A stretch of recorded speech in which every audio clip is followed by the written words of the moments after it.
Hi అండి, welcome to my channel. ఏంటా చూపిస్తున్నాను అనుకుంటున్నారా? నేనైతే మా అమ్మ వాళ్ళ ఇంటికి వచ్చానండి. ఇక్కడైతే చాలా ప్రశాంతంగా ఉంటుంది. ఇక్కడైతే బయట పిల్లలు ఆడుకోవడానికి కానీ చాలా ప్లేస్ ఉంటుంది. ఈ గేట్ అయితే మాత్రం మా పిల్లలు ఊరుకుని రోడ్డు మీదకి వెళ్తున్నారని చెప్పేసి పెట్టించారు మా అమ్మ వాళ్ళు. చూసారా ముగ్గు ఎట్లా వేసిందో? చిన్ని ముగ్గు, చాలా బాగుంది కదా. అలాగే మా అమ్మ వాళ్ళ ఇంటి ఎదురే కొండ కనిపించిందా మీకు? అదిగోండి, చూడండి ఎంత బాగుందో. ఇంకా ఎర్లీ మార్నింగ్ అయితే సూపర్గా ఉంటుంది. అలాగే మా అమ్మ చాలా చెట్లు వేసిందండి. ఇదిగోండి, ఇదైతే జామకాయ చెట్టు చూడండి. కాయలు చూడండి ఎలాగా ఇప్పుడే చాలా పిందెలు వేసినాయి. చెట్టు అంతా పిందెలే. ఇవిగోండి, అయితే చాలా బాగున్నాయి. ఎప్పుడెప్పుడు కాస్తాయా తిందామా అని అనుకుంటున్నాను నేనైతే మాత్రం. ఇదైతే నూరు వరహాల చెట్టు అండి, చాలామందికి తెలిసే ఉంటుంది. అండ్ ఇవైతే కనకంబరాలు.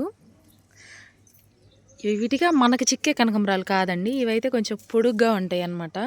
ఫ్లవర్స్ చాలా బాగుంటాయి, డార్క్గా, చాలాసేపు వాడిపోవు కూడా. ఇదైతే ఉసిరి చెట్టు అండి. ఇదేసి చాలా రోజులు అవుతుంది. ఇప్పటికి మాత్రం బాగా పెరిగింది చెట్టు, చాలా ఎత్తు పెరిగింది. ఇవైతే నార్మల్ చిన్న కనకంబరాలు అనమాట.